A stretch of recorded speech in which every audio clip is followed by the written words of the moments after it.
So friends, आइए start करते अपना आज के वीडियो को। चैनल पे नए तो सब्सक्राइब कर लीजिए और बेल आइकन पर नोटिफिकेशन पे क्लिक कर लीजिए ताकि आपको आने वाले सभी नोटिफिकेशन रिगार्डिंग हमारे वीडियोस रेगुलरली मिलते रहें। इनकम टैक्स में एक इंपॉर्टेंट सेक्शन यहां पर है जो हम आपको बताना चाहते हैं, section 80C। Sir, section 80C यहां पर अगर आप क्लेम करते तो मैक्सिमम डिडक्शन आपको यहां पर 1.5 लाख तक का मिलेगा। पर ऐसे कौन से इन्वेस्टमेंट है, कौन सी पेमेंट है जो आप यहां पर करते हैं तो इसका डिडक्शन मिलेगा। तो 23 यहां पर 23 ऐसे इन्वेस्टमेंट यानी डिडक्शन हम आपको बताने वाले हैं जो सेक्शन 80C के अंदर अगर आप निवेश करते हैं किसी भी एक के अंदर तो मैक्सिमम आपको यहां पर 1.5 लाख का डिडक्शन मिल जाएगा। किसी एक में या एक से ज्यादा भी आप कर सकते हैं। तो 23 ऐसे इन्वेस्टमेंट हम आज आपको बताने जा रहे हैं जो सेक्शन 80C के अंदर दिए गए हैं। तो आइए देखते हैं कौन से इन्वेस्टमेंट यहां पर दिए गए। अगर आप ITR फाइल करते हैं फॉर फाइनेंशियल ईयर 21-22 की तो यह इन्वेस्टमेंट आपको जानना जरूरी है, बिकॉज अगर आप इसमें निवेश करते हैं तो सीधे 1.5 लाख आपकी ग्रोस टोटल इनकम में से यहां पर कम कर दिया जाएगा। सर, तो यहां पर जो भी आपकी टोटल इनकम आएगी उसमें से 1.5 लाख आपका कम हो जाएगा। समझ लीजिए आपकी 6.5 लाख की इनकम है इंडिविजुअल की, 1.5 लाख का अगर आप डिडक्शन ले लेते हैं तो 5 लाख तक आपको यहां पर टैक्स फ्री रहेगा। 5 लाख की आपकी इनकम हो जाएगी और 5 लाख की इनकम पर यहां पर 87A का रिबेट ले लेंगे, यानी 1 रुपए का भी आपको टैक्स नहीं लगेगा इस 5 लाख की इनकम पर। तो ये 1.5 लाख का बहुत ज्यादा इंपॉर्टेंट है सेक्शन 80C। आइए देखते हैं कौन से इन्वेस्टमेंट आप कर सकते हैं, पेमेंट आप कर सकते हैं, जिससे वजह से आपको यहां पर जो है अगर आप यहां पर पेमेंट भी करते हैं यानी एक्सपेंडिचर करते हैं, पेमेंट करते हैं, इन्वेस्टमेंट करते हैं तो आपको यहां पर छूट मिलेगी 80C के अंदर। तो आइए बात कर लेते हैं 80C की। 80C का डिडक्शन जो है वो आपको ग्रॉस टोटल इनकम में से मिलेगा। ये एक टाइप की आपकी सेविंग है जो आप इन्वेस्टमेंट करते हैं और यहां पर आपको 1.5 लाख तक की छूट मिलेगी। किन किन लोगों को मिलेगी? सिर्फ इंडिविजुअल और HUF को मिलेगी, ना ही कंपनी, ना ही फर्म, ना ही AOP, BOI, इन सभी को नहीं मिलेगी, सिर्फ इंडिविजुअल और HUF को मिलने वाली है। लेकिन यहां पर ध्यान रखिएगा एलिजिबल डिडक्शन होनी चाहिए। इन्वेस्टमेंट यानी जो कंट्रीब्यूशन आप करेंगे वो एलिजिबल डिडक्शन होनी चाहिए। कौन से होने चाहिए? आइए स्टार्ट करते हैं। तो सबसे पहले हम आपको बताते हैं कंट्रीब्यूशन अगर आप करते हैं यूनिट लिंक इंश्योरेंस प्लान के अंदर, अगर आप खुद पे, अपने वाइफ पे या फिर अपने चिल्ड्रन पे भी अगर आप करते हैं यहां पर कंट्रीब्यूशन करते हैं यूनिट लिंक इंश्योरेंस प्लान पे, या फिर अगर आप HUF है तो अपने मेंबर्स पे करते हैं, कंट्रीब्यूशन करते हैं आप यूनिट लिंक इंश्योरेंस प्लान 1971 के अंदर, तो आपको यहां पर 1.5 लाख तक का कंट्रीब्यूशन करेंगे तो 1.5 लाख तक का आपको यहां पर बेनिफिट मिलने वाला है। तो सबसे पहले हमने बात कर ली यूनिट लिंक इंश्योरेंस प्लान की। अब नेक्स्ट आ जाते हैं, सेकंड पे आ जाते हैं, अगर आप कंट्रीब्यूशन करते हैं unit link insurance plan LIC mutual fund के अंदर, अगर आप यूनिट अगर कोई लिंक्ड है, इंश्योरेंस प्लान है जो LIC म्यूचुअल फंड रिलेटेड है, जिसमें आप खुद के लिए, अपनी वाइफ के लिए, अपने बच्चों के लिए यहां पर कर सकते हैं। अगर HUF है तो मेंबर के लिए आप कर सकते हैं तो आपको 1.5 लाख तक का यहां पर बेनिफिट मिलेगा। उसके बाद यहां पर अगर आप लाइफ इंश्योरेंस पॉलिसी लेते हैं, प्रीमियम पेड करते हैं, खुद के ऊपर करते हैं, स्पाउस पे करते हैं या फिर किसी भी चिल्ड्रन पे, चाहे वो माइनर हो, मेजर हो, अगर HUF है तो आप अपने मेंबर्स पे यहां पर जो है प्रीमियम पेड करते हैं लाइफ इंश्योरेंस पॉलिसी के लिए, चाहे वो लाइफ इंश्योरेंस पॉलिसी क्यों ना हो या एंडोमेंट पॉलिसी क्यों ना हो, तो आपको यहां पर बेनिफिट मिल जाएगा। 1.5 लाख तक का आपको यहां पर टैक्स में छूट मिलेगी। जितना भी आप 1.5 लाख तक का आप यहां पर जो इंश्योरेंस प्रीमियम जो पेड करेंगे उसका आपको बेनिफिट यहां पर मिल जाएगा।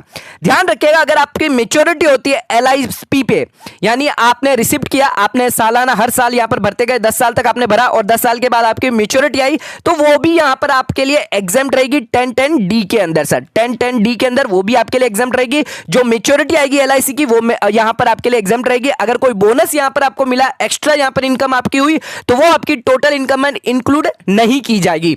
तो ध्यान रखिएगा इंश्योरेंस पॉलिसी का प्रीमियम है वो तो आपके लिए यहां पर डिडक्शन मिलेगा 80C के अंदर यहां पर 1.5 लाख तक का। उसके साथ साथ अगर आपकी मैच्योरिटी होती है तो सेक्शन 1010D के अंदर यहां पर आपको जितनी भी मैच्योरिटी हुई, 4 लाख, 5 लाख, 3 लाख, जितनी भी आपकी मैच्योरिटी आती है 3 साल बाद, 4 साल बाद, 5 साल बाद, 10 साल बाद, जब भी आपकी आती है तो आपको यहां पर टैक्स फ्री रहेगा। सर, 1 रुपए का भी टैक्स नहीं लगेगा। आइए बात कर लेते हैं सेक्शन 1010D के अंदर और 80C की डिडक्शन आपके कोई लिमिट दी गई है, क्या लिमिट है वो समझ लेते हैं। तो अगर पॉलिसी आपकी 2003 से पहले की है, इश्यू करी हुई है, तो यहां पर आपको पूरा का पूरा एग्जम्पशन मिलेगा जो भी आपकी मैच्योरिटी होगी। पर ध्यान रखिएगा प्रीमियम आपको कितना पेड करना है, 20% ही आपको प्रीमियम अगर पेड करना है इन केस आपका एक्चुअल सम अश्योर्ड हुआ तो। 20% से ज्यादा का प्रीमियम नहीं होना चाहिए, अदरवाइज आपको बेनिफिट नहीं मिलेगा। कितना ही मिलेगा? सिर्फ 20% तक प्रीमियम का ही मिलेगा आपको, यानी 20% प्रीमियम समझ लीजिए 60,000 आपका होता है तो 60,000 का आपको यहां पर इंश्योरेंस प्रीमियम मिल जाएगा। 1.5 लाख तक का मैक्सिमम आप ले सकते हैं। सर, अब आप बात कर लेते हैं 2003 से लेकर आपकी पॉलिसी है 2012 तक, तो उस केस में यहां पर ध्यान रखिएगा सम इंश्योर्ड अगर आपका जो पैसा जो है वापस आता है, मैच्योरिटी वापस आती है तो एग्जम्प्ट होगा, बट कब आपको एग्जम्पशन नहीं मिलेगा, अगर वो 20% से कैपिटल सम इंश्योर्ड से ज्यादा हुआ तो आपको यहां पर पूरा टैक्सेबल हो जाएगा सर। तो ध्यान रखिएगा दोनों केसेस के अंदर 80C के अंदर तो यहां पर लिमिट है 20% सम अश्योर्ड की, एंड यहां पर मैच्योरिटी के केस में अगर 2003 से पहले तो पूरा का पूरा एग्जम्पशन हो जाएगा, कोई कंडीशन नहीं है।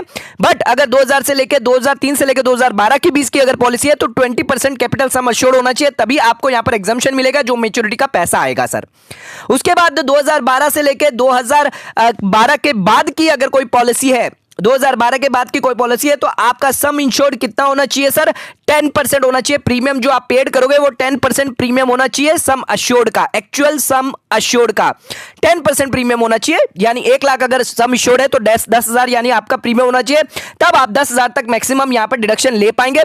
10,000 से ज्यादा का प्रीमियम पे करेंगे तो उस केस में नहीं होगा। 10% यानी 20,000 का आपने प्रीमियम पेड किया, सम अश्योर्ड आपका 1 लाख हुआ तो 10% ज्यादा हुआ, तो उस केस में आपको यहां पर बेनिफिट सिर्फ 10,000 तक का ही मिलेगा। उसके साथ साथ जो मैच्योरिटी है, अगर 10% से ज्यादा आपने प्रीमियम यहां पर किसी महीने पे कर दिया, किसी साल पे कर दिया, तो आपको यहां पर मैच्योरिटी पे पूरी टैक्सेबल हो जाएगी। उसके साथ बात कर लेते हैं अगर आप डिजीज से सफर कर रहे हैं 80U के अंदर है तो उस केस के अंदर यहां पर लाइफ इंश्योरेंस पॉलिसी रिगार्डिंग यहां पर कंडीशन अलग है। अगर पॉलिसी आपकी 1/4/2013 के बाद की है सर, अगर डिसेबिलिटी है तो उस केस में यहां पर जो है आपको सम अश्योर्ड रहेगा सर 15% रहेगा अगर आपकी डिसेबिलिटी है। और उसी के साथ साथ यहां पर आपकी मैच्योरिटी जो होगी, एग्जम्पशन जो मिलेगा मैच्योरिटी पे, वो ध्यान रखिएगा कि 15% से ज्यादा नहीं होनी चाहिए एक्चुअल सम अश्योर्ड की, अदरवाइज आपकी पूरी की पूरी टैक्सेबल हो जाएगी। उसके अलावा अगर आप यहां पर पर्सन है अदर देन जो हमने अभी ए के अबोव बताया था, जो पहले पर्सन थे वो इंश्योरेंस थे सीवियर डिसेबिलिटी के साथ 80U और सफरिंग फ्रॉम अ डिजीज के साथ अगर है तो उस केस में यहां पर जो है 2013 के बाद की ये पॉलिसी जो है 2013 के बाद आपको यहां पर ध्यान रखना है अदर देन सीवियर डिसेबिलिटी, यानी आपकी कोई डिसेबिलिटी नहीं है तो उस केस में 2013 के बाद आपको ध्यान रखना है कि आपका कैपिटल सम अश्योर्ड 10% से ज्यादा नहीं होना चाहिए और आपकी मैच्योरिटी जो है वो पूरी की पूरी आप मैच्योरिटी यहां पर एग्जम्प्ट होगी। बट अगर 10% से ज्यादा यहां पर जो है मैच्योरिटी अगर हुई, कैपिटल सम अश्योर्ड 10 लाख का है और 20% आप मैच्योरिटी 20% आप प्रीमियम दे रहे हैं तो उस केस में आपकी पूरी की पूरी मैच्योरिटी टैक्सेबल हो जाएगी सर। बट अगर कोई डेथ का केस है, अगर कोई मर जाता है, उस केस में अगर कोई अमाउंट रिसीव्ड होता है तो आपको यहां पर पूरा का पूरा पैसा यहां पर आपके लिए एग्जेम्प्ट हो जाएगा, आपकी टोटल इनकम में नहीं गिना जाएगा। यहां पर प्रीमियम की जो कंडीशन है 10%, 15%, 20% वो भी एप्लीकेबल नहीं होगी सर। तो ये भी एक चीज दी गई है। उसके साथ साथ एडिशनल यहां पर अगर आपका प्रीमियम 2.5 लाख से ज्यादा हुआ सर तो यहां पर आपका टैक्सेबल कर दिया जाएगा, एग्जम्पशन जो है 1010D का आपको नहीं मिलेगा। एंड अगर आपने एक से ज्यादा यहां पर लाइफ इंश्योरेंस पॉलिसी ली है तो सबका मिलाकर एग्रीगेट मिलाकर अगर 2.5 लाख से ज्यादा हुआ तो आपको एग्जम्पशन नहीं मिलेगा, 1010D का आपकी पूरी की पूरी मैच्योरिटी जो है वो टैक्सेबल मान ली जाएगी। बट डेथ के केस में ऐसा नहीं होगा, डेथ के केस में चाहे 2.5 लाख से ज्यादा भी प्रीमियम क्यों ना गया हो आपको पूरा का पूरा यहां पे छूट मिल जाएगी सर। बात कर लेते हैं यहां पर जो है एग्जाम्पल देख लेते हैं। यहां पर एग्जाम्पल है, एग्जाम्पल यहां पर दिया हुआ है एलिजिबल डिडक्शन 80C का यहां पर दिया गया है। तो आइए देखते हैं तो यहां पर हमने लाइफ इंश्योरेंस पॉलिसी ली है खुद के नाम पे, स्पाउस के नाम पे, हैंडीकैप सन के नाम पे। तो आइए देखते हैं कैपिटल सम अश्योर्ड 6 लाख है मेरे केस के अंदर, स्पाउस के केस में 1.5 लाख और 4 लाख है हैंडीकैप सन के नाम से। प्रीमियम कितना पेड किया, 51,000, 20,000 और 80,000। अब डेट ऑफ द पॉलिसी देख लीजिए, 2012 की है, 2017 की और 2019 की है। तो 2012 की आपको पता है ऑलरेडी कितने यहां पर सम अश्योर्ड लगेगा सर, 20% से ज्यादा नहीं होना चाहिए। 2017 की हुई, अगर हैंडीकैप नहीं है तो 10%, हैंडीकैप हुआ यानी फिजिकल डिसेबिलिटी हुई तो 15% का सम अश्योर्ड होना चाहिए। तो यहां पर 6 लाख का सम अश्योर्ड है, 1.5 लाख का यहां पर अश्योर्ड है और 4 लाख का है। तो यहां पर 6 लाख के हिसाब से यहां पर जो है 20% अगर मान के चले तो यहां पर जो है 30,000 यानी 60,000 होता है। तो यहां पर प्रीमियम हमने 51,000 पे किया तो 51,000 पर यानी हमें छूट मिल जाएगी सर, पूरे 51,000 पे मिल जाएगी। 1.5 लाख का सम अश्योर्ड है, 20,000 की पॉलिसी है यहां पर, तो 10% ही सिर्फ मिलेगा यानी 15,000 तक का ही बेनिफिट मिलेगा यहां पर इंश्योरेंस प्रीमियम का जो हमने पेड करेंगे। उसके साथ साथ 40 लाख का है तो 80,000 का प्रीमियम बैठ रहा है, पर यहां पर 15% के हिसाब से गिने तो 60,000, तो 1,26,000 का यहां पर हमें जो है पूरा प्रीमियम का डिडक्शन मिल जाएगा। 1.5 लाख हमारा मैक्सिमम है तो 1,26,000 तक आप यहां पर बेनिफिट ले सकते हैं। नेक्स्ट आ जाते हैं फोर्थ पॉइंट पे आ जाते हैं, अगर आप प्रीमियम पेड करते हैं डेफर एन्युटी के लिए तो यहां पर आपको बेनिफिट मिलेगा 1.5 लाख तक का, यहां पर जो है इनकम टैक्स के अंदर 80C के अंदर बेनिफिट मिलेगा, चाहे आप खुद के लिए लो, स्पाउस के लिए लो, चिल्ड्रन के लिए लो। अगर HUF हो तो यहां पर आप जो है सिर्फ इंडिविजुअल के लिए है, ये HUF के लिए यहां पर बेनिफिट नहीं दिया गया है। उसी के साथ साथ अगर कोई आप डिडक्ट करते हैं, सम आपका डिडक्ट होता है सैलरी पेबल गवर्नमेंट एम्प्लॉय को, तो डिफर्ड एन्युटी को तो भी यहां पर आपको डिडक्शन मिलेगा। अगर कोई अमाउंट डिडक्ट किया जाता है ऑन और behalf of government from salary of government employ in accordance with the condition of service के साथ, तो डिफर एन्युटी हो, चाहे यहां पर आप खुद के लिए हो, स्पाउस के लिए हो, चिल्ड्रन के लिए हो, तो यहां पर जो है आपको बेनिफिट मिलेगा सर।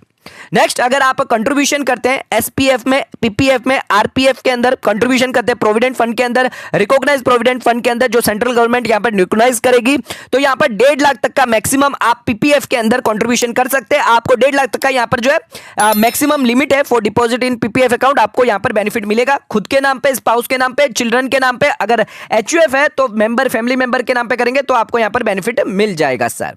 नेक्स्ट, यहां पर हमारा कंट्रीब्यूशन किया गया है सुपर एनुएशन फंड, अगर आप कंट्रीब्यूशन करते हैं, एम्प्लॉय है, सुपर अप्रूव्ड एनुएशन फंड के अंदर करते हैं तो आपको डिडक्शन मिलेगा 80C का। उसके बाद आप सुकन्या समृद्धि अकाउंट के अंदर यानी गर्ल चाइल्ड के अंदर यहां पर पैसा जमा करते हैं, राशि जमा करवाते हैं, सब्सक्रिप्शन करवाते हैं, सिक्योरिटी लेते हैं सेंट्रल गवर्नमेंट की स्कीम में, डिपॉजिट स्कीम में, तो यहां पर आपको जो है सुकन्या समृद्धि स्कीम के तहत आपको इंडिविजुअल को यहां पर बेनिफिट मिलेगा। जितना भी आप सम डिपॉजिट करवाएंगे 1.5 लाख तक का आपका मिलेगा। अगर किसी भी गर्ल चाइल्ड के अंदर करवाया या कोई गर्ल चाइल्ड है जिसके आप लीगल गार्जियन है तो भी आपको यहां पर बेनिफिट मिलेगा सेक्शन 80C का। उसके बाद बात कर लेते हैं NSC की, नेशनल सेविंग सर्टिफिकेट की। अगर आप निवेश करते हैं 8 इशू के अंदर तो यहां पर आप जो है गवर्नमेंट सेविंग सर्टिफिकेट के अंदर निवेश करते हैं जो सेंट्रल गवर्नमेंट नोटिफाई करेगी, तो आपको 1.5 लाख तक का यहां पर निवेश करते हैं तो 1.5 लाख तक का आपको बेनिफिट मिलेगा। उसके साथ साथ इंटरेस्ट भी आप जो है वापस, वो आपका इंटरेस्ट जो है वो वापस एक्यूमुलेटेड होकर हर साल इंटरेस्ट भी इन्वेस्टमेंट हो जाता है, तो वो भी यहां पे आपको डिडक्शन मिल जाएगा सर। उसके साथ साथ आप अप्रूव्ड प्लान ऑफ LIC के अंदर निवेश करते हैं, न्यू जीवन धारा के अंदर, न्यू जीवन अक्षय धारा के अंदर, न्यू जीवन धारा के अंदर, तो यहां पर आपको बेनिफिट मिलेगा। सेंट्रल गवर्नमेंट अगर नोटिफाई करती है स्कीम जिसके तहत आप 1.5 लाख तक की छूट ले सकते हैं। उसके बाद अगर आप नोटिफाइड म्यूचुअल फंड और UTI के अंदर निवेश करते हैं तो आपको यहां पर जो है नोटिफाइड जो सेंट्रल गवर्नमेंट करेगी तो आपको बेनिफिट मिलेगा। उसके बाद आप कंट्रीब्यूशन करते हैं नोटिफाइड पेंशन सेटअप फंड जो है म्यूचुअल फंड के लिए, UTI के लिए, तो यहां पर आपके लिए UTI retirement benefit pension fund के अंदर जो सेटअप करी गई है, अगर उसके अंदर निवेश करते, कंट्रीब्यूशन करते तो आपको यहां पर जो है बेनिफिट मिलेगा सर 1.5 लाख का।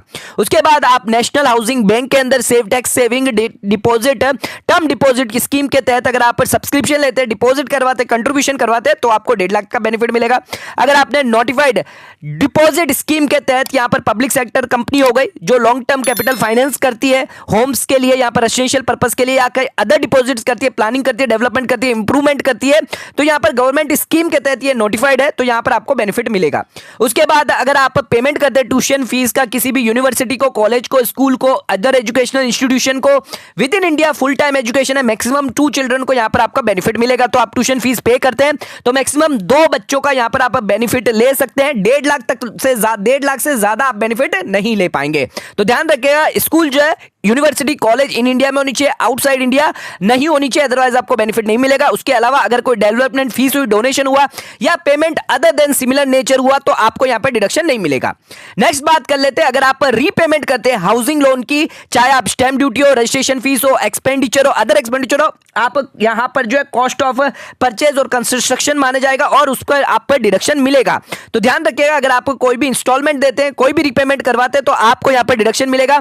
रीपेमेंट आप बोरो करते हैं, चाहे आप सेंट्रल गवर्नमेंट से करें, बैंक से करें, कोऑपरेटिव बैंक से करें, लाइफ इंश्योरेंस कॉर्पोरेशन से करें, नेशनल हाउसिंग बैंक से करें, पब्लिक कंपनी से करें या फिर कोई other substantial public interest company, cooperative society से करें या आप एसएससी एम्प्लॉयर से यहां पर करें, अगर आप बोरो करते हैं पैसा तो यहां पर आपको जो है रीपेमेंट अगर आप करेंगे तो आपको उसका यहां पर 1.5 लाख तक का बेनिफिट मिलेगा। उसके साथ साथ आपको stamp duty, registration fees, other expense का भी यहां पर आपको बेनिफिट मिलेगा। कौन सी अमाउंट पे नहीं मिलेगा? अगर कोई एडमिशन फीस है या फिर कॉस्ट ऑफ शेयर है, इनिशियल डिपॉजिट अगर आपने करवाया शेयर होल्डर ने, या फिर कॉस्ट ऑफ एडिशन, अल्टरेशन अगर रिपेयर हुआ है घर का, उस केस में आपको यहां पर नहीं मिलेगा। खर्चा अलाउ किसके अंदर नहीं, यहां पर जो है एग्जम्पशन, आपको डिडक्शन नहीं मिलेगा। नेक्स्ट आ जाते हैं, बात कर लेते हैं, अगर आप इक्विटी शेयर्स और डिबेंचर में सब्सक्रिप्शन करवाते हैं, 3 साल का लॉक पीरियड है सर, तो यहां पर अगर आप सब्सक्रिप्शन कराते हैं तो आपको यहां पर जो है बेनिफिट मिलेगा। ध्यान रखिएगा, 3 साल तक आप नाइट सेल सेल कर सकते हैं, ट्रांसफर कर सकते हैं डिबेंचर को, शेयर्स को within the period from the date of acquisition. अगर आप ऐसा करेंगे तो आपकी जो डिडक्शन अलाउ किया गया था वो आपकी डीम्ड इनकम माना जाएगा जिस साल आपने ये एसेस में ये ट्रांसफर किया है सर। बात कर लेते हैं यूनिट्स ऑफ म्यूचुअल फंड। अगर आप म्यूचुअल फंड में निवेश करते हैं तो ध्यान रखिएगा कि यहां पर आप सब्सक्रिप्शन करवाते हैं 10-10-10-30-23 डी के अंदर अप्रूव्ड है बोर्ड के हिसाब से, यहां पर आपको जो है बेनिफिट मिलेगा जो एलिजिबल इश्यू होना चाहिए। उसके साथ साथ अगर आप इन्वेस्टमेंट करते हैं 5 ईयर टाइम डिपॉजिट का तो 5 साल तक आपको लॉक इन पीरियड रहना है शेड्यूल बैंक के अंदर नोटिफाइड बाय सेंट्रल गवर्नमेंट। आपको एटीसी का यहां पर डिडक्शन मिलेगा मैक्सिमम 1.5 लाख तक का। उसके साथ साथ शेड्यूल बैंक कौन सी हो गई sir? State bank of India subsidiary bank हो गई या फिर कोई अदर बैंक जो आरबीआई नोटिफाई करेगी।